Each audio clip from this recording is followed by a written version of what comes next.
아까 아침에 장 시작할 때 SM을 샀는데 너무 고점에 샀는 것 같은데 이거 어떻게 들고 있을까요? 네.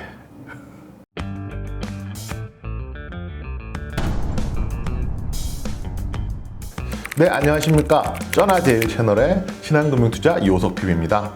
네, 오늘 아침부터 되게 핫했던 소식이 있었는데요. 카카오 SM 지분 인수 관련 소식입니다. 네, 디테일한 내용은 5월 27일이었습니다. 그 네이버와 카카오가 SM의 지분 인수 경쟁을 하고 있다는 보도가 있었고요. 거래소에서 조회 공시를 요구했는데 SM에서는 현재 사업 제휴 및 지분 투자와 관련해서 다각적인 논의를 하고 있지만 아직까지 확정된 바가는 없다라고 이야기를 했습니다. 아직 확정된 바가 없다라고 하면은 뒤에 말은 들으실 필요 없습니다. 논의 중이다라는 말이 중요한 건데요. 오늘 아침에 나온 기사죠. 바로 카카오가 인수전에서 유리하다. 거의 사실상 확정이 됐다라는 이야기가 나왔습니다. K-팝 시장에서 카카오와 네이버의 대결 구도를 살펴보면 네이버는 하이브의 자회사와 YG엔터에 지분 투자를 하면서 삼각편대를 이룬 상황입니다. 카카오 같은 경우에는 멜론이라는 음악 플랫폼을 가지고 있지만 결국 네이버와 카카오가 가지고 싶어하는 것은 SM이 갖고 있는 지적 재산권, 저희가 IP라고 부르는데요. 이 컨텐츠를 가지고 싶은 것이 핵심이라고 할 수 있습니다. 최근 SM에서 가장 잘 나가는 소속 가수는 NCT입니다. 5월 정규 앨범 판매 기록이 200만 장을 넘어섰는데요. 엑소가 145만 장이 최대 기록인가라는 걸 생각해 본다라고 하면 놀라울 정도의 이제 매출을 올리고 있다라고 할 수가 있습니다. SM 입장에서 보면 SM 가수들을 내수용이 아니라 글로벌한 국제용 가수로 더 크기 위해서는 그만큼 이제 글로벌한 플랫폼이 필요하다라고 할 수가 있는데요. 이 가수들이 BTS처럼 전 세계적인 사랑을 받는 가수가 되려면 거기에 맞는 글로벌한 플랫폼이 필요한 것도 사실입니다.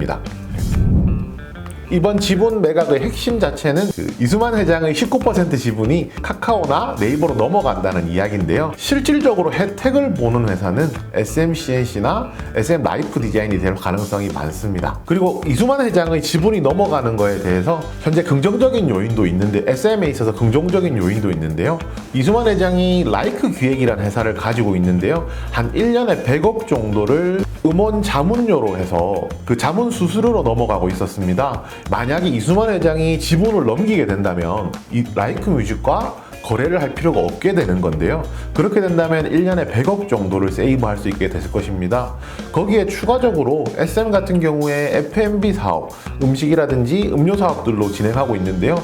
그 중에 대표적으로 와이너리가 있는데 그 와이너리에서도 1년에 한 100억 정도 적자가 나온다고 이야기가 하고 있거든요. 그 최대 주주가 바뀌게 된다라고 하면은 이런 경영적인 부분에서도 조금 변화가 있지 않을까 그렇게 기대를 하고 있습니다. 그러면은 SM은 결국에 1년에 한 200억 정도의 영업이익을 플러스 시킬 수가 있거든요. 그러면 기업 자체만 하더라도 기업 가치가 상승하는 데 굉장히 큰 영향을 끼칠 수 있을 것으로 생각합니다. 네, 유한타 증권에서 그 SM에 대한 목표 주가를 84,000원으로 올렸습니다. 2020년 실적 기준 주당 순이익인 그 3,374원에 PER을 25배 적용한 가치인데요.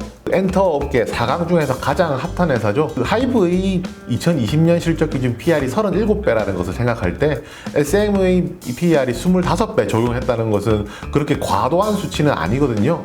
그렇게 생각한다면 아주 무리가 되는 가격은 아닌 것 같습니다.